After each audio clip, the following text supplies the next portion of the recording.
explaining that it doesn't even have to go that far. Like, for example, with Wi-Fi, right? I don't know how to empirically take something and measure Wi-Fi, right? I just see a device which tells me that. So you're saying that that device is your that device so- is that device which you're able to Yeah, see so the I see it Wi-Fi works, connection whatever, is but you can measure. exactly. So it's the effect. So for example, like dark matter, we can't see it, but we see the effects of it. Right. So that's how like some scientists say, okay, dark matter is something that cannot be observed, it cannot be seen, it cannot be touched, but we see the effects of it. So I think the consciousness was a good example. I think you're in a good place because the thing is, what you're saying is a lot of atheists will come and say, no, I want to see God, and we see that a bit arrogant. But you're saying, if you can show me, for example, some kind of evidence to that, some kind of evidence, I think it's in a good place. So you know what you said earlier, I actually agree with, but there's one part I disagree with, which is that what we would say is when you talk about evidence, we would use design as evidence for God, and we would use biological design as evidence for God. I think what you were saying is by using the word design, it's like design means that it's gone through a process of creation and whatever, okay? I don't see design, I see function. You know, for example, you're talking about the deer, whatever. I see a deer functions in a certain way, right? I don't see any design necessarily, right? Whatever, I don't know. Forget the word design. Okay, all I see is function. Okay, so can we? Okay, so the first thing that I think we should try and agree about, the word design is inescapable, even if you're a materialistic atheist, because when we're speaking about biological evolution, we're talking about functionality, like you pointed out, and for functionality to even make sense, we have to talk about why that thing does what it does. So design, even when it comes to the Dawkinites of the world, or even when it comes to people who are intelligent design proponents, both agree there is design. Okay. The disagreement is the Darwinists would say it's an illusion of design, and the intelligent design proponents would say it is design. So we can agree design is there. Maybe it's because we are trying to comprehend certain things through how we see the world. So, for example, when we see an object, the object is usually designed from nothing straight away to something, right? So you see a phone. People like to use the phone example, right? When you design a phone, you start with a blank sheet of paper, then you say, okay, whatever, we're going to do this specification, whatever, right? But what if the way that it works is actually slow, intricate building on tiny little aspects, and then because that takes so long or whatever, it's actually difficult for us to comprehend that this just creates a certain function. You understand? Yeah, I understand what you're saying. And But actually, a phone is actually kind of similar because I don't think anybody or very few people know how every single component of a phone works, right? It's almost like a hive mind thing of where, you know, for example, when you design a car, an engineer of a car works in their own little component and they forget about everything else. That's their little world, but there's like 10,000 of them and it eventually kind of comes together into one. so you see, I don't disagree with most of what you're saying, but the evidence that I'm talking about is that when it comes to even the incremental, gradual components coming together, which is what the Darwinian argument is, that slow, steady progress led from simplicity to complexity, that still doesn't undermine that could be designed. I mean, yeah. So if you again, the bottom line is, so I'm saying to you, okay, what's the evidence of God, right? You're saying to me design, correct? So, one of them. Yeah, okay. one of them. So my evidence. So I'm just to clarify. I'm asking. Give me a reason why God exists. You say. After you finish, it's okay if I can. Yeah, sure. It's okay. You say because certain things work in a certain way, right? No, why agree that it's not theoretically impossible that a God could have designed it, and then what happens? No, it's not that. It's not that. So when it comes to God's existence, we don't just use one argument. Of course. We use multiple arguments. So we use like the design argument, contingency argument, consciousness argument, the argument from religious experience, moral argument. We have different arguments. But the point I was making is what you said earlier about evidence. We would say biological world is a signpost to the divine. Whether someone accepts particular evolutionary models or they do not, design is inescapable. Now the question really is what I said earlier, is it the case that the Darwinists are correct that there's an illusion of design, or is it the case that intelligent design proponents are correct that design means design? And that's the real discussion and debate. Can I give you an example? So it's okay. Yeah, sure. So I think the whole argument for design is innate. Hey, I was already. Good. So the whole argument of design is innate. So you gave the example of the phone, yeah? I think we can kill two birds with one stone, because we talked about, for example, bad design and good design, yeah? If we opened up the iPhone and we saw, argument's sake, we saw something that looks very strange to us. Now, logically, we'll think to ourselves, what's the function of that there? It's just sitting there doing nothing. It's not connected to anything. From our point of view, we might even doubt the one who made the phone and be like, hold on a second, that doesn't make sense to me, yeah? But the reason we're questioning bad design or good design, still we accept there's design, is because we do not understand the person who's made the phone has put that there for a reason, but because we can't comprehend it, we're going to equate bad design. Would that be fair? Right, okay. Okay, now, just that's the argument of bad design. Scenario could happen. Yeah, that can happen, yeah? But it doesn't mean it's bad design. It's because our comprehension is not to the level where the phone designer has done it, yeah? Okay, so coming back to your example, I believe the argument for design, of course, existence is very clear. If you saw this phone, if you're walking down the road, yeah? Okay, have you seen this phone get made? This phone. Does it have design? Well, no, this phone, no.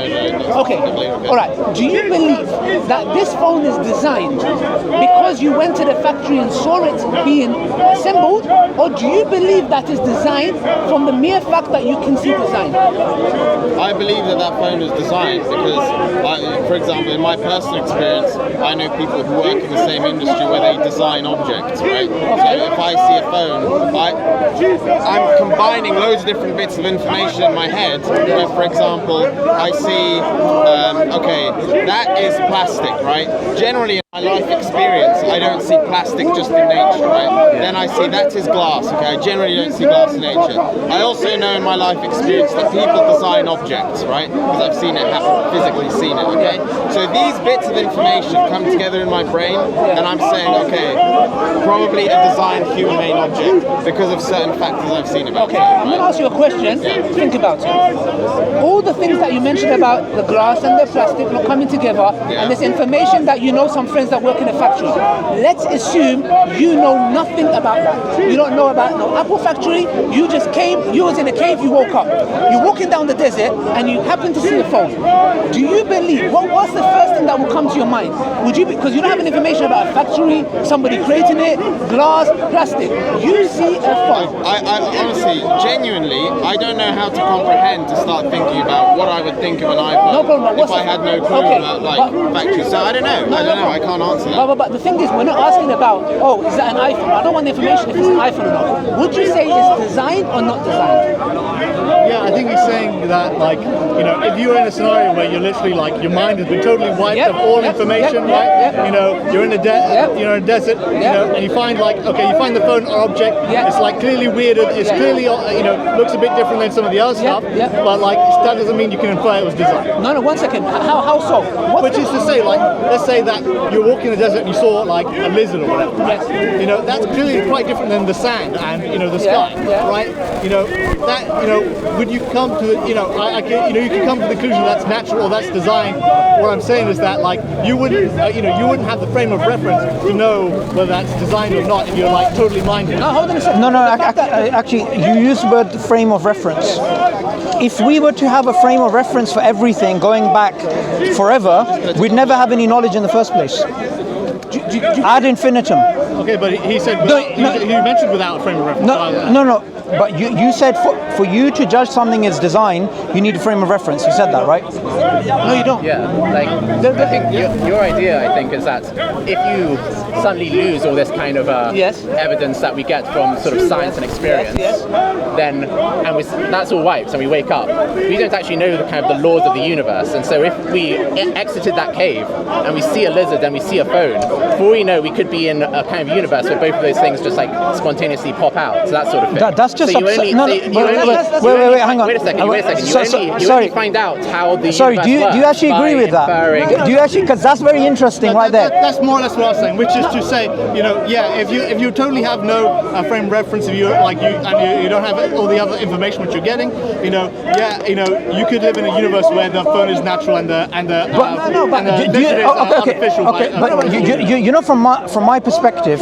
when someone says what he said, which is that it could have popped into existence spontaneously, the lizard in the phone, as opposed to being designed, it does sound kind of absurd. No, but that's only in this scenario where we don't know anything else. Oh, well, people believed it. Yeah, some people do, sadly. No, but that's a slight misrepresentation of what I was saying. But listen to what I'm saying. Which would be spawned automatically. But hear what I'm saying, yeah? I'm saying, my argument is the following. You guys would, by your very innate disposition, would agree that anything you see can be a water bottle, it can be a book, it can be a phone. You do not need prior information to claim it's designed. You don't, because for example, did you go to the Apple factory to see this phone get made? I didn't. Okay, this is phone designed. Yeah, but it's like what you said. Explain why. Yeah, I do need prior information. No, you don't. You're saying we don't. No, let me tell you why. Tell me why I'm wrong. You do not need. No, you just made a claim. No, I'm making a claim. Tell me why I'm wrong. Have you gone to the Apple factory to see this phone get made? No. Okay. Do you believe it's designed? Yes. Why? I've explained to you because I see certain materials in it. That's my argument. Yeah, no, but the crucial part of but you said basically you see components that you know could not arise by themselves in nature. No, let me finish. Why do you? No, that's what I'm saying. So I see my brain sees an object, right? And then it uses its past experience, for example, seeing plastic not being in nature, whatever. All these little things, bits of information my brain analyzes. Okay, that from that makes me feel that it's been designed. Okay. Yeah. So again, what you're doing is you haven't gone to the factory, you haven't seen it made, but you've seen that plastic cannot be made in the nature. Yeah. Glass cannot be made in nature. The components that it has cannot be made in the nature. So you came to the conclusion, the rational conclusion, it has to be designed by a human. By a human. So then when we use the same principle and look at a lizard or look at a giraffe or look at an elephant, then how could someone who has, we have to be consistent here. Yeah, we'll be consistent. Okay, so I'm not saying you're not, by the way. No, of course. So we'll have to be consistent and say, hold on a second. If I use my mind, my rationality, my logic to look at a phone and come to an agreement that the plastic and the glass and the components cannot just be made by nature, it requires a human being for it to come into form. Make the phone, Okay, then can we not use the same logic and apply it to the trees and the sun and the stars and tell me why? No, because you're taking the phone, okay, and then you're taking a piece of nature, right, and you're comparing them as if they're two things, right? But actually what the phone is the phone is a component inside the nature, if that makes sense. The animal not? No, so what I'm saying is, the phone is, we know that humans exist, right? So, and humans are part of nature. What if you never saw humans? Would you deny that it was designed? No, but hang on, let's talk. We've seen humans, right? So I can't say I've never. I can't answer to the thing of like, what if I've never seen an iPhone? My brain has been wiped. I don't know. Just quickly, So like, what my friend, I think he's doing is basically saying we can infer that the phone is designed because it's quite different than natural stuff, right? And then you're saying, well, dude, can we not do the same thing with natural stuff and say, well, it's quite different than what? Isn't that inconsistency? Because what you're saying is the following. What I'm saying is that you're determining it's artificial by comparing it to stuff which is natural. No, but you just because it's natural. So can I ask a question here? Sure. Someone as intelligent as Darwin, and even people before him, right? And many people on Earth that have existed in the past, that exist today and will exist in the future. For them, this is a quite intuitive conclusion. Why do you think that is? That's my argument. As in, like, what's an intuitive argument? Which is to say that, like, they would require no outside stimuli whatsoever to determine one design. No. That's not what I'm saying. What I'm saying is when they look at nature, it's quite intuitive to say, well, it doesn't really make sense that there's nothing behind this. Yes. Okay. Even if people change their minds later. For me, I mean, there's loads of stuff Darwin said. I'm pretty sure that was completely ridiculous. I swear he was really into like inbreeding and all this weird stuff. So I gave his partial view. there was a time in which he was a Christian, there was a time in which he was a deist. When he published The Origin of Species, he actually was a deist. He still believed in God. His reason for becoming an atheist in the last decade of his life was the problem of evil and suffering, right? So I'm not saying he held one view. You can't really pigeonhole the guy. The guy has quite, I agree, I agree. But the point we're trying to get to is, what's absurd about the views that we're speaking of right now? Yeah. What's, for example, the way I articulated the view, the way Ali did, what's absurd about this? You're the one saying their view is absurd, though, aren't you? No, okay, but look, when it comes to our particular view, we are saying this is a logical argument, right? Okay. So, what my question is, what's wrong with this argument? Yeah. Why is it illogical? Okay. So like, what you said. You know, and do correct me if I'm wrong. Like, my understanding is that the argument is, you know, you're saying that the intuitive part is basically, you know, people can look at a design thing and they'll say, well, they can tell innately that it's designed. You know, they can tell, and you know, they don't really require any outside reference for that. And so when they look more closely at parts of nature, they see that, okay, it has, you know, it has some of the functions and some of the hallmarks of design, and therefore they draw an analogy and can say, well, you know, this looks designed to me. Yes. Right. And why do I think that's well? Why is that wrong? Sure. You know, the intuitions can totally be wrong. First of all, why? Why? Do you not think intuitions can be wrong? No. When it comes to the argument of me seeing this, and I have no prior knowledge of Apple, I've never seen human being. I woke up in a. We can't keep talking about the iPhone in that context. Why not? Why not? Because we're not in that context. No. Let's not about the fact of the matter is that every single person here that looks at the iPhone has that context, right? Why? Because most of these people, they have never gone to a factory, and my argument is, but they believe this is designed not because they believe Apple's factory exists, because they can see design. That's my argument. I'm trying to present here that yes. Every single person might have a different reason. No. I'm sure someone here or someone in the surrounding area maybe has been to an Apple factory. We don't know. No, but the point is this: they believe. If I went to them and they said I went to the Apple factory and I saw it get made, I'll ask him the same question.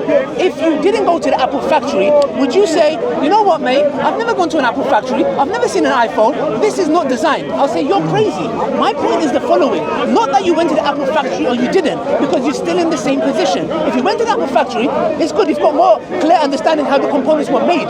But this doesn't negate the fact that it's designed. So my question, when I put you guys in the position where I say you woke up in the cave, you're walking down the road, it can be anything. It can be a bike, it can be a bottle, it can be a watch. When you see it, the fact that it's shaped in that manner, you have to beg the question, why is it that shape and who designed it? Now you tell me why you would not come to that conclusion. That's what I would. Sorry, I just want to clarify. So you're asking me, what exactly you're asking me? I'm asking you the following. I'm so sorry. Sometimes I don't get to the point. That's fine. We all woke up in a cave. What's your name? Alexi. Yeah. Max. Yeah. I woke up and I go, hi, Alexi. What's your name? You're like Alexi, and I'm like, what's your name?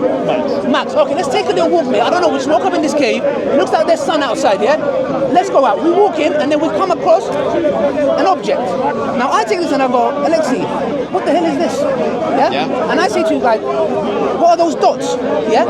What is the first conclusion that we as human beings come to when we see this? Do we say, what is the first conclusion that we come to? Firstly, what's it do? Even if we've never seen an iPhone. Never seen it. Never seen an iPhone. Never. Just like, have we seen a bottle? Never. You haven't seen anything. You just woke up. I just want to say, like, if you live in, if you live in a world in which you've never seen any evidence of human artifice at all, right? And you come across something which, to a modern person, would obviously be an element, something made by a human being, like an iPhone. That person would not know whether it's made by a human being or not. No, not human being. Was it designed? Designed by a human being or not? Same thing. What would you? Surely. When I'm looking for 1 second, I'm looking for one thing. Me personally, I'm asking myself, I would look at that and say, someone or something. Okay, fine. Well, I would look at it and say, I don't know. Why was is it designed? You know, I don't have any reason. Maybe it's not. No. You just said why was it designed? Oh, well, I'm asking you, as in, if we were next to each other and you said, we've just found this phone, we don't know anything, you said it's been designed, and I'd say, Kind of rock. Yeah, it's a weird, it's just a rock. What is it? I don't know. Okay, no problem. But the point is this: if I said it's I designed, have no reason to think it's designed. you would not think it's designed. No, why would I? Okay, 1 second. So let me get this right. You're going to walk and you see a phone. It's this Okay, shape. let's get this right. First of all, the premise of what you're saying is that we woke up, we don't know anything, okay? So yes, in Never that seen anything premise... designed by humans. Yeah, I've never seen anything designed by humans. So yes, in that premise, why would I think that that's designed? I wouldn't. I would just say it's an object, whatever. Okay, so you just say it's an object I that's... probably would, in fact, I probably wouldn't think that it's been You designed. probably have to take us to the Apple factory. Okay, 1 second. So you wouldn't think it's designed? No. Why would I? I don't think you think it's designed no, either. No, 1 second. How could you... Okay, does this have a specific shape? Okay, can I summarize? So Alexei, can I summarize the problem? The problem seems to be the atheist is in a dilemma of either they have to infer God or they have to be inconsistent. No. Right? The problem is that the whole argument for the last 10, 15 minutes, whatever, we've been talking about, you've had to create some weird hypothetical. No, logical. It's very logical. No, but it's a hypothetical where you're saying if this and if that. Yes. Well, the reality is, let's talk about the reality of, okay, an iPhone we know has been designed because we see bits of information, right? That iPhone has been designed by humans, so we know, okay, that it's been designed because we see people who make things, right?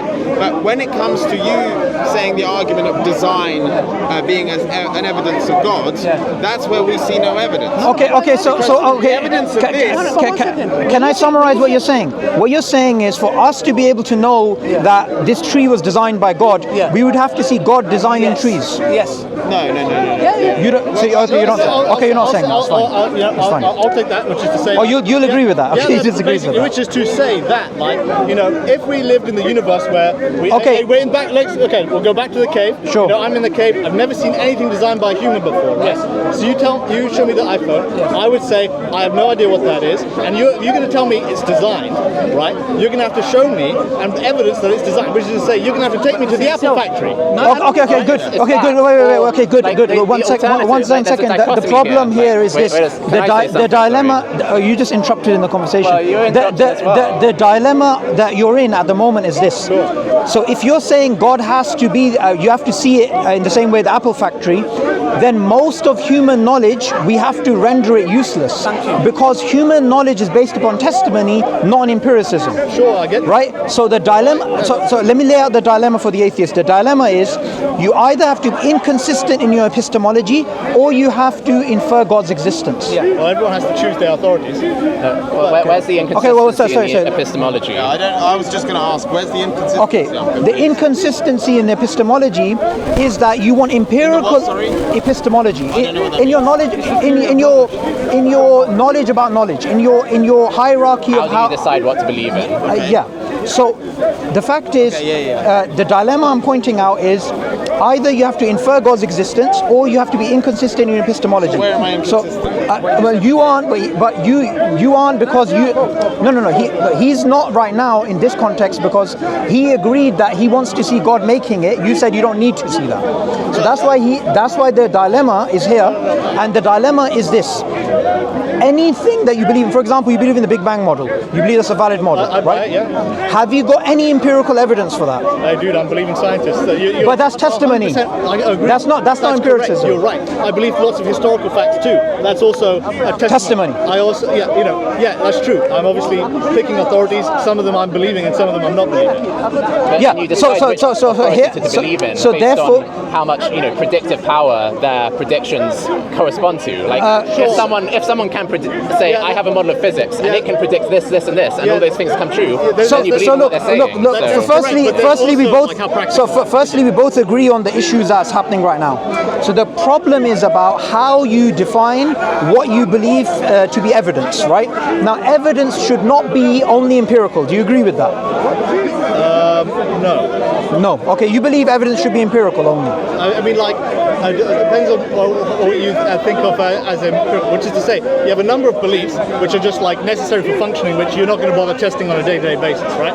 You know, I functionally believe like a whole bunch of stuff, right? Which I haven't bothered to test, and I've just believed that the guy who told me that that's true is like, that's testimony. That totally happens, right? I don't know how my phone works. Maybe it's fairies. But the scientist who makes the phone says, hey, it's like a bunch of electro waves that do a bunch of cool stuff. I buy it. I haven't tested all that stuff. Yeah, you're right. I do take stuff on authority, but you're saying, back to the, with regards to your analogy, I'm not seeing my inconsistency, which is to say that, like, without a, I don't have I don't have a reference. I don't have like an, I don't buy the authority. I don't have an authority which says, well, it's all designed. I'm not making that argument. Sure. What I'm trying to say is that evidence. Yeah. What I'm saying is evidence should not only be empirical, and you said you disagreed with that. When it comes to like, so if I have to, if you ask me to like rigorously test something, then yeah, I have to have empirical evidence. But functionally, practically, I don't actually bother with that on a day-to-day basis. Okay, so you agree that evidence should not only be empirical. That's the point I'm trying to make. That's a super important point. Depends on what you're trying to do. Okay, good. So if you are trying to, for example, learn about the existence of Napoleon, say, right? You're not going to have any empirical evidence for that. It's going to be testimonial. Well, empirical evidence is evidence you experience. There's empirical evidence for the existence of Napoleon. Yeah. No, there's no empirical evidence. There's testimonial evidence. No, but those are the same thing. No, they're not. Empirical evidence just means evidence you experience. No. Sure. Are you saying testimony and empiricism is the same thing? Yeah. If you Google empirical, then it says something you experience. Okay. So something you can measure, something that you can. Firstly, feel. look. Let's look at it this way. Non-empirical evidence would be like a mathematical argument. To make a solid argument, you can't just say if you Google it, this is the definition. When it comes to testimony is a source of knowledge independent of empiricism. He's saying it's the same thing, but it's not. So where are you drawing the line? Which is to say, like, let's say there's like some sort of super smart scientific study about something, right, which demonstrates X, right? And you've read the study, right? Like, you're operating, let's say it's been like 100% empirical thing, and some guy's written about it, right? The guy who has read the study and believes it, but wasn't there for the experiment. Like, is he operating only on the basis of testimony, or is he also partaking in some degree in empirical evidence? The way you described it, he's believing on testimony. Okay, sure. And most human knowledge, and I'm gonna state this quite openly. Anyone can challenge it. Sure. Most human knowledge is testimonial. Yeah. Okay. Then okay. In that case, then I get what. So the reason why I'm taking it this way is because you earlier said something which I'm trying to get you to reflect about, which is empirical is not the only type of evidence. So God making the tree, you don't need to see God to make the tree to believe that. Look, when it comes to epistemology, one of the reasons why people turn towards atheism is because they are in an epistemic cage, but they don't realize it. And what we as Muslims are trying to do is, when we're speaking about God's existence, we're not just speaking about an argument. We're trying to say your epistemology, if it's going to be inconsistent and constrictive, then let's open it up. Sure. I get what you're saying. Well, at least I think so, and you correct me if I'm wrong, right? Sure. Which is you're saying now, okay, well, you're asking to see the iPhone factory in the cave, and I'm asking to see I'm asking to see the iPhone factory in the cave, and I'm asking to see the tree factory on Earth, and that's because I'm not,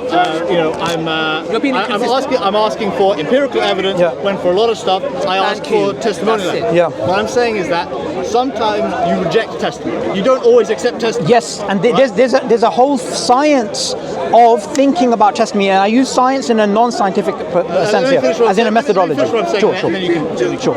Which is to say that basically I'm rejecting when I'm in the cave with my friend here, Ali. And he's saying, hey man, this is definitely designed. I'm rejecting his test, and I'm saying, I don't know, man. How the hell did you know that? I'm rejecting his testimony. I'm saying, I'm not buying it. I'm looking at stuff with my, I have some empirical evidence. Everyone has some empirical evidence, and I'm saying, you haven't met my bar for testimony which I just incorporate. Yeah. So go for it. Yeah. So I'll give you an example, right? Say, for example, you get somebody that runs over from a Marble Arch and says, there's a pink rhino going crazy on the underground, going absolutely berserk. Sure. One person is saying this. Yeah. That's a testimony. Yeah. That doesn't mean that testimony we should accept. Yeah. Right? If 5 people come who are independent from each other, and somebody Googles it and they find out it's been reported by the BBC, it's all testimonial. Now we have reasons to start believing it, right? Oh, sorry, go back. I was totally So, okay, no worries. So, the first time, one person comes and says there's a pink rhino going crazy on the underground, hitting people. We don't really have good reasons to believe one person who comes up with something that sounds quite absurd. However, if 5-6 people come independently from Marble Arch and you Google it on your phone and BBC is reporting on this and more people are talking about it, now you have reasons to start believing something, right? So we're not making the argument that you just believe anyone's testimony. There's a science of testimony. So the point of bringing up this conversation is that for us to have a meaningful dialogue about God's existence, our epistemology has to be clearly defined. Because if the epistemology is what you were saying earlier, that the only type of evidence is empirical evidence, we're not going to get anywhere. Okay. I mean, like, you know, it depends what you mean by empirical again, evidence. So Depends what you mean. Okay, so by the way, look, you two, I'm interacting with you the first time. I just want to explain why I'm ignoring James, right? I love having conversations with whoever comes to the park, but James came here with a copy of the Quran to burn it. Since then, I'm not talking to him. So if I'm ignoring him, that's the reason why. And I want to talk to you guys. Okay with apostates being killed, by the way? I want to have a discussion. I think he is. I want to have a discussion. And yet he thinks that burning a book is bad. I want to have a discussion with you guys. But because you guys, because we were talking to you guys before he actually came, I want to explain why I'm ignoring him, or else I talk to everybody. Yeah. So do you agree with this point about epistemology that testimony is a form of evidence? Because I'm about to make another argument from this.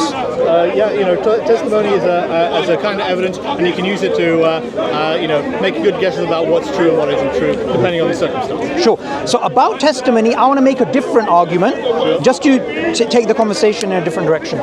So, what do you think about the testimony from people that have spiritual experiences? What do you think about that? Well, I'm afraid you must have inferred it already from my thing. I don't buy it.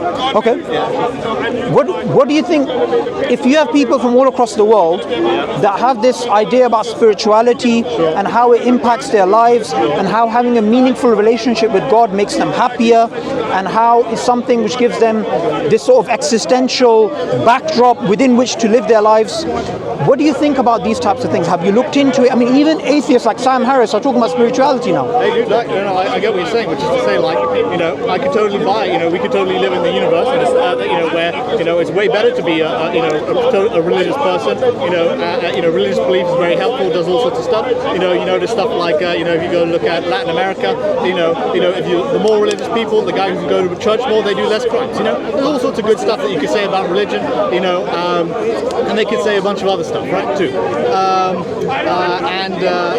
That doesn't mean that every jot and tittle of their story is 100%. I agree with that. I agree. You see, the argument I'm making is not that, exactly like you said, because people have religious experiences, we can believe whatever books they believe in or whatever ideas they have. I'm not saying that. Yeah. What I'm saying is, if we have a sociological, cross-cultural, almost universal consensus that spirituality is something that whether you're an atheist, you're a Hindu, you're a Muslim, you're a Christian, people are speaking about, then there must be some reality to this world of spirituality. The definition of spirituality is so subjective and so broad. For example, you could say, like an atheist could say they feel spiritual by sitting in the field. What does spiritual mean? I mean, does spiritual just mean you feel calm and your mind is running clear, or does spiritual mean God has touched you? What does that mean?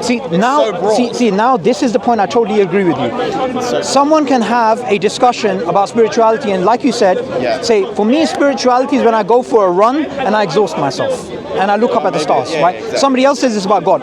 Now the question is, what is spirituality? So I'm going to give you my perspective and you can share your perspective.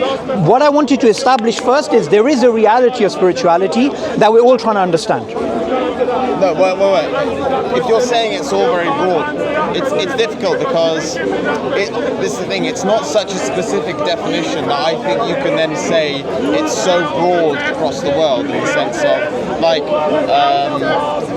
you know, it's such a broad thing that maybe it's not that broad across the world. You know? Okay, yeah, maybe it's You know not. what I mean? Maybe it's not. I'm not saying I agree with the idea that spirituality is exhausting yourself and looking at the stars, which I have heard before, by the way.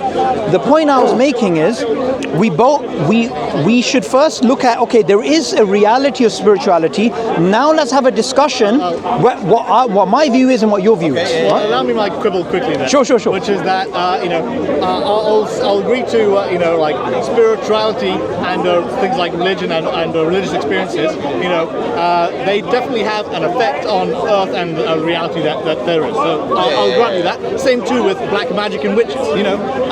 By the way, as Muslims, we do believe magic exists. Sure, that's fine, dude. But you know, hey man, that's not everyone. You know. Well, actually, and I'm sure there are things which you don't believe exist. Yeah. You know, which have an effect on Earth. which we don't believe exist but have an effect. What do you mean? What I mean is that like some guy has a subjective experience of something, right? So let's say that like you actually have like you know, so you know, Christians do stuff. You know, you're not a Christian, or you can have some sort of animist in you know, deep Central Africa, right? And you know, they'll have some sort of religious experience, something they believe is a religious experience, and they'll go off and do stuff because of it, right? Yeah. That you believe that religious experience is not a real religious experience. It's not actually from God, but it's had an actual effect on the earth. Okay, the way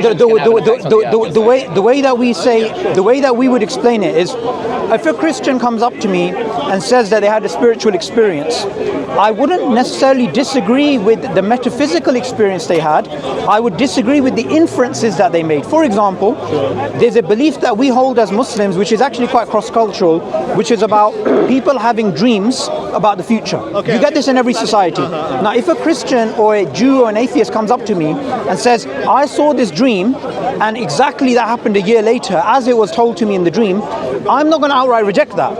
What I would outright reject is their possible interpretation of that, where they would say it's due to the devil or whatever. But you must say that certainly you believe that there's a possibility that they actually didn't have like a religious experience that was actually inspired by anything divine.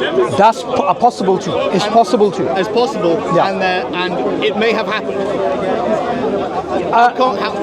You see, this is why I want to describe what my view is on spirituality as a Muslim, and from there we can look at alternative views, because I believe this is an area, like you mentioned, we can't have this type of, okay, my view I can objectively prove to you is correct. What I can do is say, here's my view, think about it. Sure. I get what you're saying. So, I just want no, it's not. It's about spirituality. But you. So just to be clear. So, shall I explain what my view is? Go for it. Okay. The view that we hold as Muslims is this. We're made up of this physical body. And for this physical body, you need water, you need food, you need these things. Physical things from the ground can sustain you. But we also have a soul. And the soul is fulfilled with the remembrance of God. Now, the spiritual experiences that we have with God, they give us certainty. And that certainty is not something that you can put in a test tube or you can actually empirically verify, but for you it is objective, although for others it may be subjective, right? So as Muslims, in the Quran it says, truly in the remembrance of God do hearts find peace. So what I would say to somebody is, I wouldn't say this is a logical, empirical argument and you need to accept it. What I would say is, you should try Islamic spirituality. You should look into the truthfulness of Islam. And it is something that I know people myself who, they weren't convinced about Islam until they spiritually tried it out, and that was for them the ultimate proof.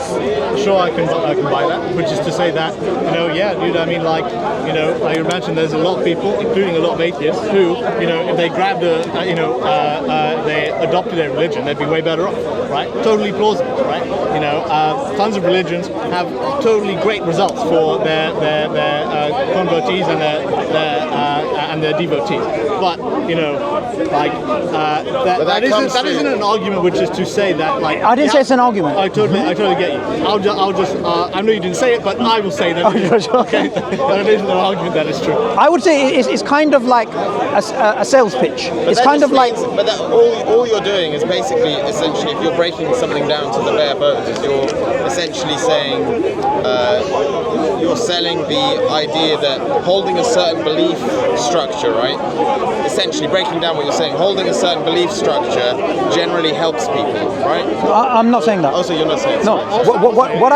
What I was saying is something I do try and say in the park is, look, when it comes to say God's existence, right? We have, say, the design argument, cosmological argument, contingency argument, consciousness argument, moral argument, so on and so forth. Then we have arguments why we believe the Quran to be true. But something which isn't really discussed much at Speaker's Corner is, apart from the intellectual arguments from God, is the spiritual experience with God. And that is something quite significant. And it's not an argument. I'm not making an argument. Because it's so broad, like you said, like, unfortunately, so many people are, to put it like, quite full of shit, in the sense that if they may not have much going on in their life, then their brain will look for something to then say, I've had a spiritual experience. I have significance now, you know. It's a great way for someone to psychologically kind of reset themselves and say, oh, I found this thing, I've had this experience, you know. And dude, I mean, it could literally be maybe look, I agree. Look, I 100% agree with you. But what I would that's why to me it really doesn't mean but what I would say is, let's not throw out the baby with the bathwater. Yeah. Okay. So let's not. Yes, you do have situations like that, but that doesn't mean that we just give up and we don't even try and look at what the reality is. Okay. It's like a scientist, yeah? So a scientist is trying to work out why a particular phenomena takes place. There are many different interpretations. A scientist is not going to turn around and say, too much complexity, there's too many interpretations, I give up. They'll be like, okay, let's try and figure out what's going on, and let's work out the best explanation. And that's all I'm saying here as well. Yeah. And going back, I mean, Ali wanted to take it back to design argument, but I want to make that point. We accepted the premise that sometimes we don't need empirical evidence to come to an understanding that something may be designed or not designed. Or we use testimony in general. So coming back to the argument of you wanting to see God make the tree, now we can come to a conclusion that just because you didn't, or you will never see God making the tree, doesn't mean, it goes back to the argument of design, that it is not designed. Do we accept that now? Because you said... So we accepted that right at the beginning, which is to say we already accepted that, like, there are a million scenarios in which you could have a... You could imagine it. It's not, like, impossible. Okay, so if that's the case, then how can we then I still believe the atheist position is inconsistent, because we're looking at other material objects and those things that you wear. You use your logic on a day-to-day basis. You wake up, you go to the fridge, and you see your shoe there. You're not going to be like, no, you're going to come to the conclusion of, why is my shoe in the fridge? Yeah? You use your logic throughout your life. Why is it that when it comes to that, there is a high probability, not probability, there's a certainty that God exists, the logic, it's as if atheists just come and say, oh, let me take out my skepticism. Why would I suddenly believe that? So someone's, in my life experience, someone has come to me, okay? I see certain things where I see the world, right? Someone has come to me and said, this is God. God exists, okay? Yeah.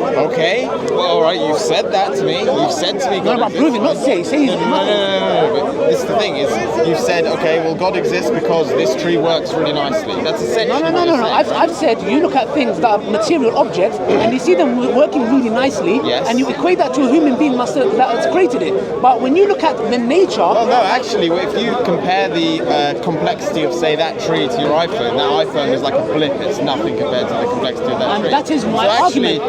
Actually, no, the tree is way more complex. That's what I'm saying. You're saying that. Sorry. The tree is way more complex. The most powerful supercomputer couldn't simulate like a world. DNA. DNA. So one little exactly. So that's why I see the iPhone as way more primitive as an object. Yeah. So for me, I can see that comprehend that somebody would have designed it, right? So that's why I categorize those things separately, right? But that's my argument. What you just said now, my point is this, yeah. And by the way, I want to make something clear, because I know we're in the Speaker's Corner, egos can get in the way. Our egos can get in the way. I'm not here to win a point over you. I'm not here to make you look like a fool. All I'm doing is I'm just trying to make an argument, and that's what I just want to make that clear, because you know, the park, it's like, oh, I scored a point. I'm not here to do that. I'm genuinely, because I believe that there is a creator, and I would like to invite everybody to that. And as much as you believe there isn't, and you would want to convince me. So when you said the tree is much more complex than a phone, a DNA is millions and billions times more complex than a phone. How is it that we look at a phone and we equate it to design, even if we, like I said before, the cave incident or not cave incident, we go to the factory, we never saw the factory, we still come to the conclusion that it's design. Why is it that we don't do the same with the tree and the DNA?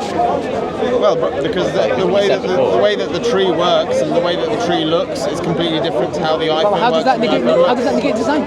Well, because we see things that are man-made that there are certain consistencies in them, in that they work actually very differently to things that we see in what we would define as nature, right? So I don't think there's a single man-made object that works very similarly. But it doesn't need to. But the point is this: the tree might be more complex in its structure and the way it works. But the point is, if you're looking at a phone and the phone is primitive and the way it works is not as complex as that, you accept that as a design. But it's not just that. There's so many different factors where my brain looks at something and makes. So, like I said before, again, the argument of what my brain sees the phone is made of, then you can see that the way that the phone operates, all of these different things come together, which make me conclude that it's been designed. Not to mention the knowledge of, knowing that that's a thing that happens that people do, right? Why don't you apply that with the nature though? I don't understand. Sorry? Why don't you apply that when you see a lizard or a tree or the sun or the stars or the earth?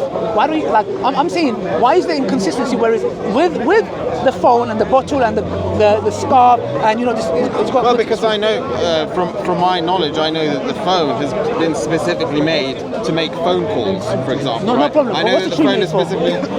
Well, this is the thing. I have no information that concludes to me that the tree was made for a specific thing. The tree just exists. All I see that the tree exists, okay?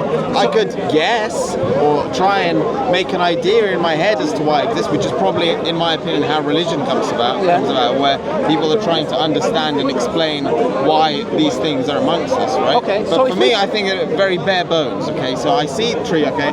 Have I got any information that it's been designed? No, I haven't. I simply have no information that it's been designed. I see that it works well, but the iPhone works well, but that's not the reason I think it's designed. I think it's designed because of it has writing on it, for example. So what writing? Well, the iPhone has a logo on it, for example, right? Okay, but what about DNA? Okay. No, but that's the thing, is I see certain man-made elements, so I'm like, okay, this looks man-made. No, so because it says made in China, designed by Apple, is that what? Well, yeah, it's writing, so it's like language. But we came to the conclusion that, for example, empirically, that it's like saying as good as God writing down made by God. I don't necessarily need someone to tell me made by God, because I use my logic, which I use on a day-to-day basis when I'm walking out and I see. But I mean, if a tree had some writing on it, which only God could write, which said made by God, then I'd probably believe in God. Would you not? No. When that happens, would you say maybe somebody went and put that in the tree? No. But that's what I'm saying. Is if I knew for a fact nobody could have written that. If it's in, the point is when I read language, okay, I see that it's not natural because the only. Do you mean like a book? Well, like a book, for example, you can see. I know in my experience that only humans write. Okay. What about DNA? Because DNA is information. Okay. Okay. It's information that you might not understand, but it works like codes. Yeah. Right. Like algorithms, you can say. Well, I don't know the intricacies of how DNA works. Okay, no problem. But DNA is information. Do we accept that? Okay. But it's a molecule. So what? So what does that mean? Let me use the word. It's a mango. Is it information? No, but what's it got to do with information? The question is DNA information or is it's information. or are we calling it information because that's how we comprehend how it works? No. Because what we see is when you look at it, the DNA is like a factory. It's a building blocks, and we are all made of DNA. We are all made of DNA. So the argument is the following: if you're looking for information and a signature, the DNA is more complex than anything, any kind of literature, all the books in the world. If you gather them together. Now the question that needs to be asked is: you have a cell which is composed of DNA, and it's a factory. It's literally the way how you look, how I look, how Sabur looks. It is our DNA. So the question is this: that is information. Like you said, the book has information. You give it an author or someone that designed it. What about DNA? No, but that's the thing is, I haven't seen it. First, if I look at a piece of DNA, if I could, or if I look at a cell, okay, through a microscope, like a leaf, okay, there's nothing in that. When my eyes see that, and my brain takes in all the information that comes with that. For me, there's no information there which indicates that somebody. Sure. It doesn't have, for example. Right? So it doesn't have, for example, clear, visible, man-made materials like plastic. No, why man-made? It doesn't have. No, but this is not man-made. That's the point. It's not man-made. Look, you're saying if it's man-made, I can deduce and say, you know what? Sure. For example, Sure. So Ali, can I make it? I'm so sorry. Yeah. But when it's immaterial, and it's not plastic, it's not glass, and it's still functioning, doesn't that? This is what I'm saying. It's inconsistent because then what you're doing is you're looking at the DNA and thinking, there's no plastic. Why does it have to be plastic? Doesn't it show you that it works with no plastic, no kind of energy, but it's forming things? Doesn't that give you a basic, logical, rational understanding that, hold on a second, who made this? No, it doesn't mean that somebody. Can I just share a little story? So, on BBC Question Time, there was this guy, this famous clip online, this guy who was a militant atheist, right? Okay. And he was on this show and they were having this discussion about religion and this type of thing. And he actually gave the exact example that you gave, that he was studying the cell. And before that, he used to be a militant atheist. And the more he started looking at the cell, and he was somebody that was studying evolutionary biology at university, Right. he looked at that and then he said, do you know what? I just don't think this could be by chance. So he did a process of elimination and he inferred from that design. Now what I see in the way that you're thinking is, you're thinking that's not enough, that his conclusion was wrong. You're saying there needs to be other markers which are there to point to God apart from design. Okay, yeah. so just because something works in my brain, just because something works well doesn't mean it's been designed. So Ali, one second. It's something that I observed. So I'm not. The thing is, from my position, I'm not claiming to, if I see something, to then have the answer. Okay, I see. What do you call it? What do you call it? So just before that, an object. Well, something that would come about through unconscious processes. The unconscious process. Yeah, like there's a dichotomy, right? So unconscious, but unconscious design. Like surely anything is either designed or it has come about from the point I'm trying to make is forces of nature, like a snowflake. The reason why that person's inference you would say is incomplete because you're looking for some other markers. Now what I want you to do is, can you just specify what those markers are firstly? Yeah. Two, can you specify why his inference is incomplete? Okay, so like I said, the markers that I'm looking for is, so with the iPhone, the markers that I look for is things that I know are man-made, right? So like the plastic, whatever, right? So there are certain things in my life experience that I can see that humans make things and they have certain characteristics, right? So when I look at the cell, okay, I don't see, and that whole thing is based on having seen humans make things. Okay, so I have I have a good example for you. Within the cell, we have rotors, we have valves, we have very similar mechanics to the sort of interior in any sort of. Right, but that's a lot of the time, design, human-made design, right? So, for example, planes, whatever, is inspired by nature. They are inspired by nature, right? Yeah. So you see that something works, okay, and you're like, oh, that works. You know, a wing creates lift, but birds have similar. You know, you try that and then it works, so then you do it, and then it's become a man-made object. So we learn it from nature. Sure, but okay. So now we're getting to a good point. Yeah. You are absolutely correct. There are times where we take inspiration from nature. For example, a good example is one of the Boeing planes. I think it's the A380. It had a very large wingspan, and it had a problem with turbulence as it was landing. So based upon the design of the Eagle, it actually had these flaps to try and break the turbulence, right? So you're right. However, there are also times where human beings have come up with design independently, and then they found out that design also existed in nature. Yeah. So sometimes it's the opposite. I'm really interested in that. What is that? So, for example, there's certain things in nanotechnology which we've designed, and those things, when we look into the human cell, we actually find out that components pretty similar to what we've designed independently exist in nature. But sorry to ask you for you to be so specific, but could you expand on that more? Because is that like the logic works the same way, or is that like the physical elements that are there are the same? Because it's quite different. Like it's quite often that if you're trying to solve a problem, that you'll come to quite a logical conclusion. Maybe the logic would work in a similar way. Okay, we need a more. The eagle one in the plane, that makes sense. Right? Yeah, sure. The eagle were like, oh, okay, we can find this. Sure, I'll give you an example, right? So I don't know the name of this particular element, but there's actually something which has two legs and it actually carries cargo, right? And that's something that we've discovered is actually within the human cell. And you can actually find, if you put in, there's animation videos on this, so obviously we can't see it directly. Now, if you look at human transportation, we've come up with things pretty similar to that, independent of us actually looking into the human cell. There's a thing in your cells that has two legs. Yeah, it's like this. It looks like the animation looks like a robot, and it's carrying cargo, and it delivers cargo, and it comes back. Now that particular thing was not observed, and then humans came up with something similar. In fact, humans came up with similar designs before they looked at the cell.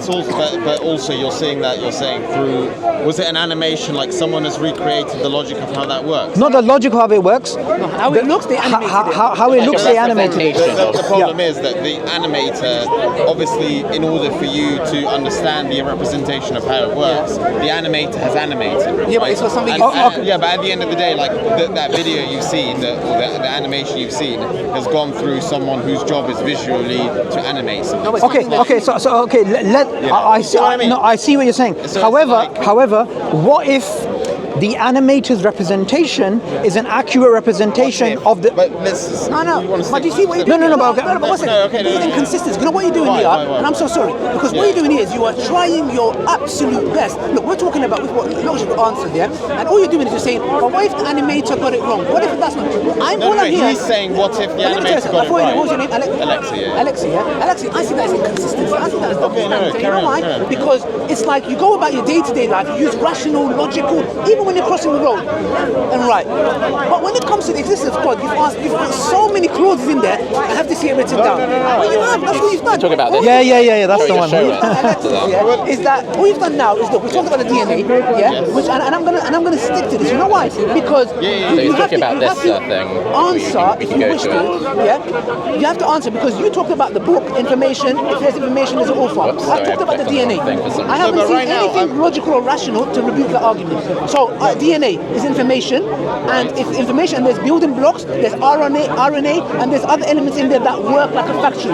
Can you tell me? Information is how we interpret how. That's no problem. Is it still information?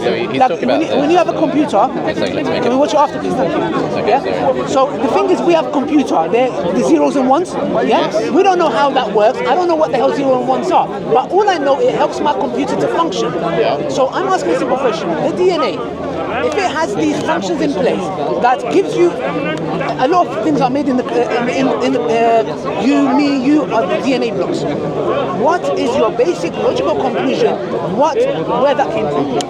Wait, so say that again. What is your logical, rational understanding of what could have given rise to this DNA to work in that way? So you're asking me what is my understanding of how I think, what the reason for DNA working is. No, but this is the thing is, I'm not the one who's saying that I have an answer to how that DNA works. Why not? It's the people who are saying God is the designer. Forget God for a second. No, but that's the thing. That's the thing is, if somebody said to you, how does this piece of DNA work, right? How does it work? Why does it work like that? Why does it work like that? But what does that mean? Why does very it work simple. like For that? example, Why do I have to why did the author write this book? Aira, for example. Yeah, one reason. Aira, you can check it out. Why did this person write this book? I don't know. But what I do know, it was written by someone and there's information. So I'm not asking you why the DNA works like that. I'm asking you the way it's designed, what's your basic conclusion? Give me an answer. So you're asking me, I just want to clarify to make sure that I'm answering correctly. So you're asking me why is DNA work? No, why? I'm asking you, for example, you gave example of a book. If there's information, it requires an author. Is that correct? Intelligence.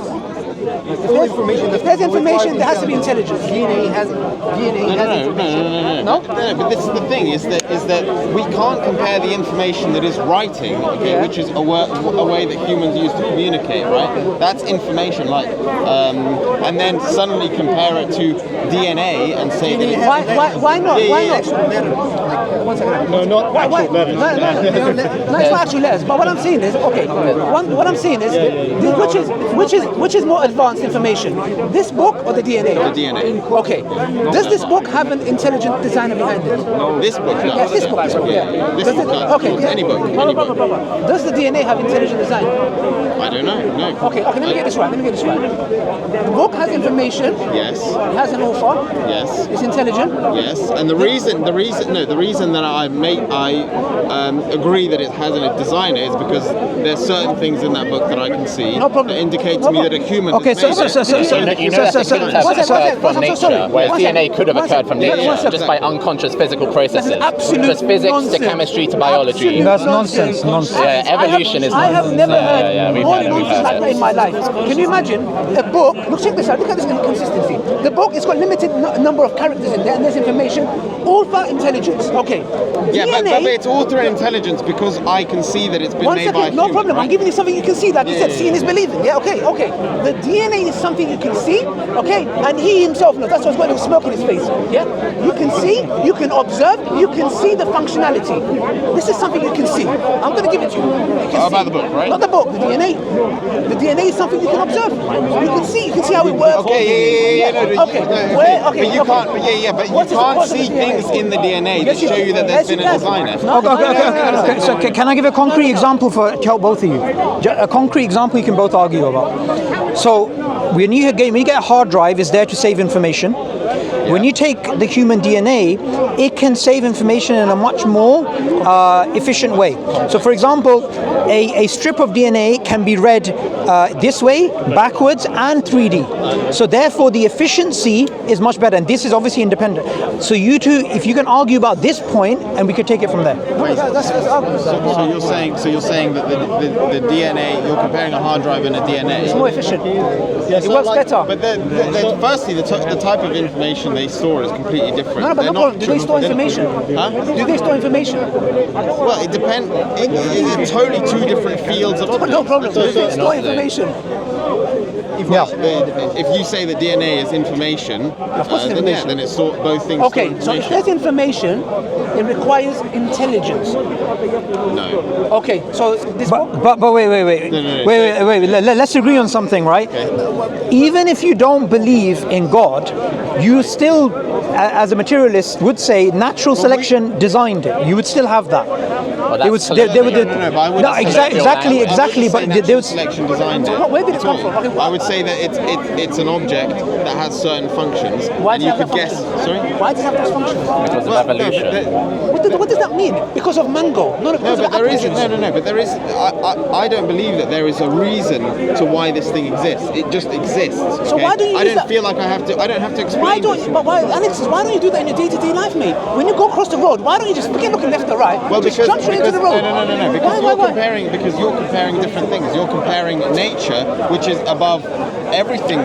That encapsulates kind of. We live inside that. Okay. So if I'm looking at man-made objects or whatever, then it's easy for me to start to analyze it because I have a lot more reference points. When it comes to the intricacies of a tree or of DNA, then it's a lot more complex, right? But if it's more complex, it supports your argument Yeah. further. Yeah. Okay, you're saying it with your Yeah, mouth. yeah. If something That's the po- I- look, that's the it's- point we're trying to listen, make. Boiling water is less complex, but I know somebody made it. There's design. Yes. DNA is more complex. Well, I don't know. It's just an object.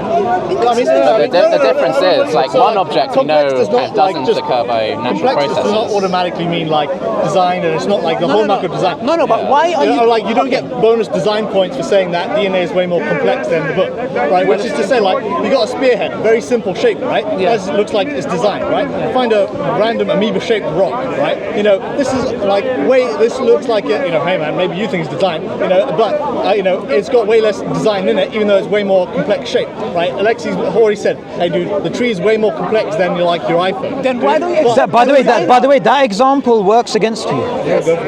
Because that is the exact point we're making. That, okay, when you see a spear and you see say obsidian rock and it has a particular shape, then you're like, okay, but here we're talking about a hard drive, and by the way, we fitted your criteria, which is that something that there was independent human design and independent design in nature. Yes. So I don't see why the conclusions that we're making are invalid. But design. The thing is, if we use the word design for nature, that indicates that it's had that someone for a specific purpose, that its existence is for a specific person. Yes. Why is that troubling? Right? But there is, that's because that's how we comprehend things. If everything that we do, we create for a specific purpose, right? So that's why when we start to try and comprehend how, say, a leaf works, we're looking at it from that angle, and so we will automatically look for a designer. But these things are so complicated that they're outside, and in my belief, they're outside our area of comprehension. So whether you go, but it's outside of your comprehension of logic. No. What are you saying? You're saying bye-bye to logic. No. Our comprehension is the way we comprehend things. Okay, is based on our life experience. Right? What about logic and rationality? So, for example, For logic, okay, right? so you have a start and a finish, for example, yes, right? okay. A start and a finish. So that's why we always argue who started the universe. Can I summarize your point? One more thing. Then design, right? We say the leaf does photosynthesis because we try and find the reason. Okay, right? so but look, in my belief, it's much more above that, in the sense that there are no reasons, but we just can't comprehend that. Why We is are there no looking. reason? Okay. So look. In a way, what you're saying is we have a pattern detection system which is in overdrive. That's what you're basically saying, right? Yeah. Now, my argument to that is I don't disagree with the fact that it's possible that human beings could be falling prey to a pattern detection system which is in the overdrive and looking for design where there's no design. Yes. However, in this case, it's the opposite. We're not starting off by looking at something and having an overdrive in terms of our pattern detection system. We're starting off with what we can both see are independent devices. One biological, one a human artifact. And we're looking at both of them, and with the human artifact, we're seeing functionality, we're seeing complex, intricate parts working together. The same with the one in nature. Here the inference is design. Here the inference, according to you, is not design. We're trying to figure out why not. We're applying our logic of storing information to the DNA.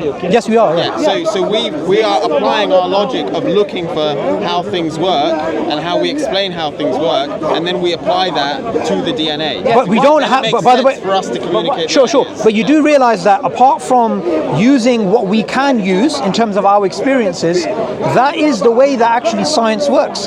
That is the way that actually we function as human beings. We have no alternative to that. Okay, but this is the thing is where I most disagree with the idea of, okay, well, God did it. We're not saying. You see, we're not saying God did it. All we're saying is. What we're saying is that I'm not saying you have to. But what I'm saying is, why are you so not afraid, but you just do not anything but a designer? It's like anything. Like we've talked about DNA, we've talked about ball, we've talked about phone, but the results are different. We're talking about, I want to say similar things, but how we come to the conclusions of why one material object is designed, and we apply that to something more complex in design, and the conclusions we arrive at is totally different. Because on this object, for example, or any man-made object, it's not just the fact that the object works that makes me think it's designed, it's other factors. Now, what are the factors? Well, as I said, the fact that I know that this was made by a human because it's got writing on it, it's got man-made plastic. So as well as this object working as a bottle, right? It's not the thing that makes me think that it's designed. The thing that makes me think that it's No. Yes. When I analyze it, there is no way. Look, I bet you any money that you would believe this is designed if you never saw any we human cannot being on say this that planet. because we Yes, aren't in that situation. You can because have you gone to the factory to see this get made? But we've gone through that. Have you? No. Okay, have you seen a video? No. Okay, why do you believe this is designed? Well, because I can give you a very clear explanation. For example, it has writing on it, right? Okay, what does that mean? Well, let me explain. Okay. So humans talk language, right? So I see writing, I can read that writing, it's the same writing that I would write a message with to my friends or whatever. So I'm like, okay, there's a piece of information that tells me that it's made by a human. Okay? It's made, then I see plastic, right? In my life experience, I've never come across plastic in nature in the form that it is here, and I also know a personal experience that plastic is manufactured. Okay, so and then loads of Maybe other the bits of shape, the shape information. as well. The shape, maybe. Well, no, the shape comes along with the plastic, for example, how they mold the bottle. Okay. How they mold the bottle to make it manufacturable and whatnot. So all these things come together in my brain, which makes me think that it's man-made, which makes me think that it's designed. Thank you. So listen to what you said. You said even if you never saw any mankind, you said I would look at the information. So we're talking the absence of a human being, a factory. You automatically did what? You went to observe the item, not where it came from. You said, okay, first thing I'll do is observe the item. Okay, a bottle, plastic, molded, information, writing. Which means that it's human. Okay, one second. No. I'm doing exactly the same thing with the DNA. I'm looking at it. I know I can't see God or the designer. I'm looking at the product that I have, which is the DNA, information, pattern, molded, functionality, and I'm saying design. Okay, but define information.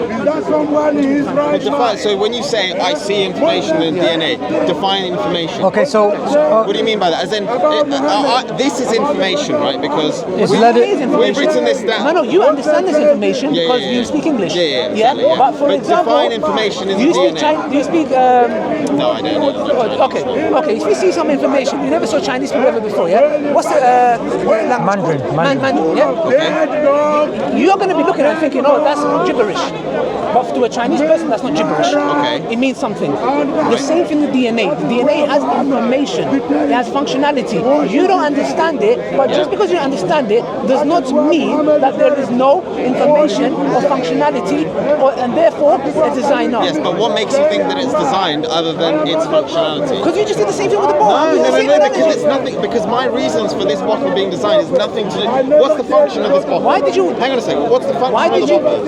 To drink water. To drink water. So the function of the bottle is to store water. Yes. Correct. Okay. Were any of my reasons for saying that this was designed to had anything to do with the function of it? No, it didn't. No, it didn't. Okay. No, but So therefore, in my logic, so the logic of that I'm using to decide whether something's been designed is independent of its function. No problem. DNA. Okay. So that's why. Let me explain why I'm not being inconsistent. You've said the DNA has a function, right? Let's suppose it doesn't have a stores the function. information. It's got function. No, right? I would deduce a designer if it had no function. So something had no function. No, You think everything has a design? Let's suppose if it had no function. Okay, I would look at, for example, the way it's, for example, it has certain information. Yeah, there's certain things happening which are causing certain effects to happen. So the way your nose looks like that, the way my nose looks like this. Yeah. So I would say I don't need to know the function. What I know is that the information there has causes and effects. So I'm doing the same thing. But the function of this bottle has causes and effects as well. Whatever. The function is a supporting argument. It's irrelevant. No. It's a supporting argument. You're saying that my inconsistencies is that I see something, okay, I say that it's designed, but then when I see nature, I say it's not designed. I'm explaining to you why it's not inconsistent. I'm explaining to you that the reason I say this is designed isn't to do with its function. It's to do with certain factors which clearly tell me that it's been you're designed. observing the item. And we're observing the item. And the information that I'm observing. No problem, but I'm doing the same thing. Because there's no human in the picture, we're observing the item. I'm observing the DNA in nature. I'm observing it and I'm coming to a logical, rational conclusion. There has to be a designer. You're doing the same thing with the bottle. Why do you do human being? Why human being? Why human being? Why is this designed? Yes, why human being? Well, I've explained to you. Yeah. So like this guy, Alexei is like looking at the thing and he's comparing it. He's comparing it to other stuff he's seen and other things which are in the world. Right? When you're looking at DNA, the only thing you compare DNA to is other natural stuff. Well, that's the point. Because what you're doing again, it goes back to your argument. Aki wants it. Can I have one conversation at a time, please? I'm so sorry. The point is this: just because you can't see God, you are denying Him, and I'm saying that doesn't add up because you're conscious. Can you see your conscious? Am I conscious? No. Do you see your consciousness? No. And I never said I have to see God. No, but that's what you're doing. No, I say I need to see evidence. different, if right? you never saw human beings, you would deduce this to a human being. You say letters, information, molded. No, But when it sorry, comes you're saying to if I've never seen human yes, that's what was my premise. I said if you saw no human being and And then you I came wouldn't across know language, so I wouldn't be able to see that this is language. Okay, but would you see shapes? We've been over this in the sense that, I would see a pattern of different lines. Okay. So say that again. Say that again. You see what? If I've never seen humans before, Yes, right? yes, We can yeah. agree that I wouldn't be able to read. You wouldn't read, right? okay. So that's why this would mean nothing to me. Yes. No. It'll be nothing to you based on information. No, is in terms of that. You can't read it. If I had. Not only that, like, not only would he not be able to like read it in the sense of understand it, he wouldn't even recognize these squiggles as a language. No problem. But the point is this: would you not look at that W and be like, why not some other shape? Would you not look at the board and be like, why Bridget's here? Why a blue cup there? Why? No. He could do it all day and still not come to a It's conclusion. I could, maybe you could look at this and you'd think it has totally different. What would you do? Look, no human being. You saw the bowl. Right. You're having a moment with the bowl now. Yeah. What's coming to your mind? You ask whether it could have come about through natural processes or not. It's completely. If I have no prior No more information, information. You're with the bowl and you're in a cave. It's silent, and you're looking at it. Tell me what comes to your mind. I mean, firstly, that it's completely hypothetical. Hypothetical. Okay. Hypothetical. Tell me. Okay, so you're asking me hypothetically if I saw this bottle, what would come to mind? I don't know. I don't know how to answer that. I don't know how to answer. What do you mean? I don't know. So would you be like, Okay, so I I look at don't the know. bottle. I don't know. Would you be saying I don't know? I see an object, okay, and maybe I start thinking what I could use it for if I wanted to use Oh, it. you give it a purpose. Well, as in a human would, I'm sure, just a survival instinct, you would try and find purpose in something. Okay, wouldn't and you? okay. So maybe you would see it and you'd look at it, whatever, But that's irrelevant So you because never ever think. we're talking. Yeah, but this is the problem. Would you ever think where this came from? Would you ever think that? It's too much of a hypothetical for us to start. No, it's not. No, it's not. No, It it's is because none of us are in that situation. No, but and so we're creating a false kind of reality to start. No, I'm not. Caves exist. Humans, you exist. Bottle exists. Yeah, but a I'm not saying situation. I'm not saying we're in Mars and there's a blue donkey. I'm giving pros. I mean, it's the same. It's the same as. Blue exists and Mars exists. No, it's not. What would come to your mind? Would you think to yourself, what are these things on it? As I said, it's completely irrelevant as to we're creating because everybody here and the ultimate question that we're debating, right, which is the existence of God or not, it all is based on our experiences where we do have information that we can see. So it's too much of a we could entertain that discussion. We have to entertain. Please, give me 1 minute and please tell me when you look at this bottle, and you see, you look at this and you see these patterns. We don't know the information. You see these rigid here. You see these caps. What would you think to yourself where this came from? Did you ever think that? I probably wouldn't think about where this came from. So all I'm saying is the fact that you would innately think where this came from is the innate disposition that you have. No. I said I probably wouldn't think about. I wouldn't. You wouldn't. No. So you just look at this and be like, I mean, what's the difference? What's the difference between this and that, and then that? By the way, do you know if everybody had that attitude, there'd be no science. Yes. You'd have no mathematics. You wouldn't have these things. So when you start with that kind of understanding, that okay, I am going to be agnostic. This is based on a completely hypothetical thing. So this doesn't help your argument because it's based on. But it does. It does. To make your point, It you have to does. be like, You know well, why? if You know why? No, but I'll explain to you why. Because the whole premise of philosophy is that you can do thought experiments. Yes. You can say if this, therefore that. You can have counterfactuals. Yes. So that's all we're doing. We're going through a process that we go through in everyday life anyway. Yeah, but all you're doing is, let me tell you, I know from a day-to-day life you're a logical, rational man that comes to basic conclusions. You go to your house to see a plate smashed on the floor. There is no way in hell you're going to say, a blue donkey flew through my house and the plate smashed on the floor. Earthquake, the cat. And that's what you're going to do. But our problem with I'm gonna go is crazy. that when it comes to God and His existence, you would go to the most absurd thinking process, logic, rationality. because jumps why out would the it window. have to be God? For example, Why why not? isn't it something completely different that created the tree. Natural process. It could be. Why everything but not God? No. It's not about why everything is not God. It's about that I stand in the position where, I see an object, whatever, okay, so, I see a tree, and then somebody is coming and making a claim that it is God. And I'm not seeing any reason for why it's God and not something completely different. Okay, wait, hang on. Hang Wait, sorry, 1 second. You said something completely different. I have no problem So with... maybe, No, look, I don't have a problem with you saying, it doesn't make sense that it's God, Something different. and it could be something different, but in this case, you're saying, I can't take it any further. Exactly. That's the problem. Sorry, which case is... The case of the bottle, you said, well, I'm not sure, but I'm not making a conclusion here. Well, I don't like the bottle example because it's too hypothetical. It's too... You're saying that you're white to your whole brain basically, and then you wake up in a. Yeah, you're saying that I wired my whole brain. No, okay. To me, that's not a... Don't mention. No, he's saying forget God. It doesn't. You don't have to say it's God. Give us another rational explanation to the bottle. Sorry, say again? Give another explanation, a rational explanation to the bottle. Put God to a side. Give us another rational explanation to the God. I'm not saying you have To the what, sorry? To the bottle. Yeah. Right. In the cave. Forget God. Okay.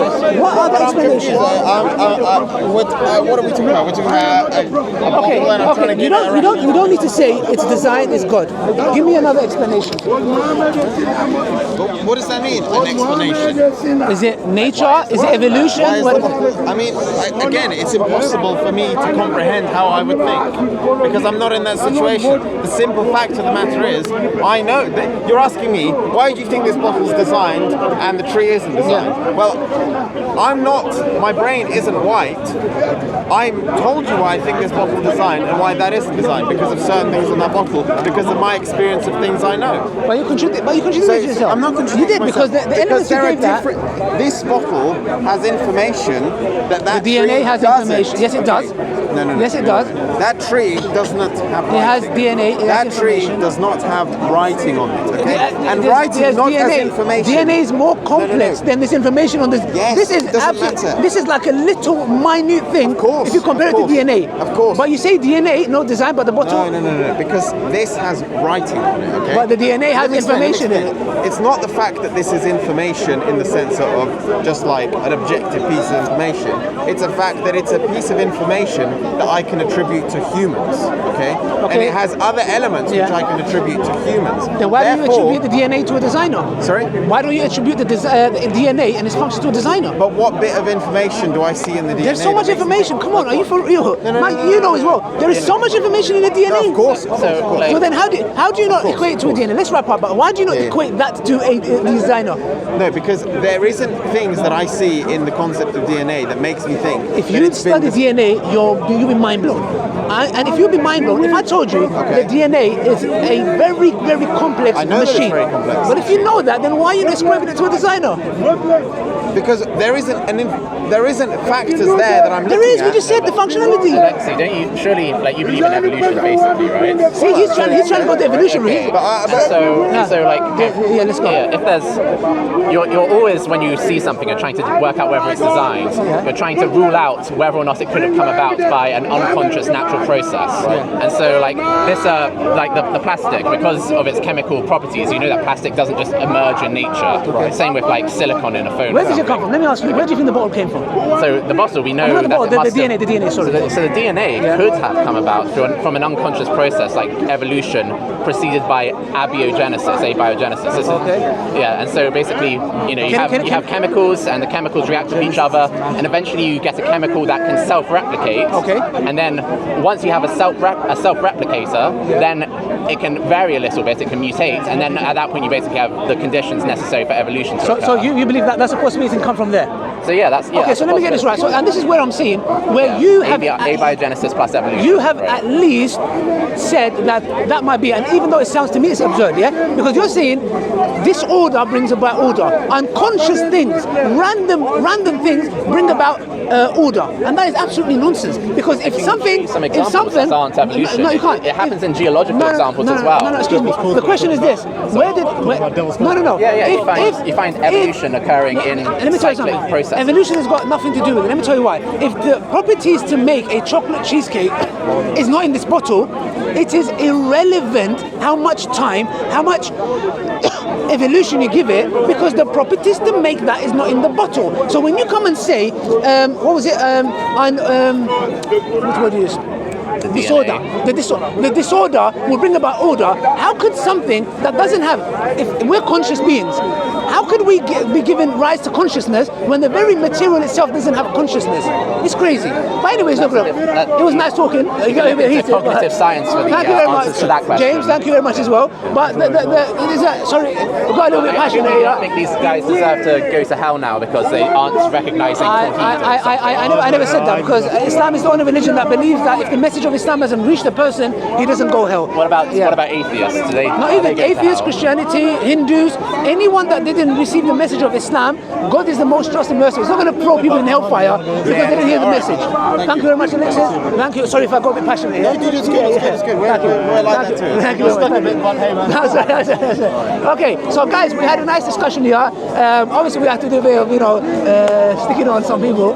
But yeah, that's it. We're just having a nice conversation. And hope you benefited. Don't forget to subscribe to Dawah Wise, inshallah, and share this video with your friends and family. Goodbye. Oh my gosh, where's Muslim? What happened to you? I took mine. Look, mine is here. Where's? I don't know, this one is yours.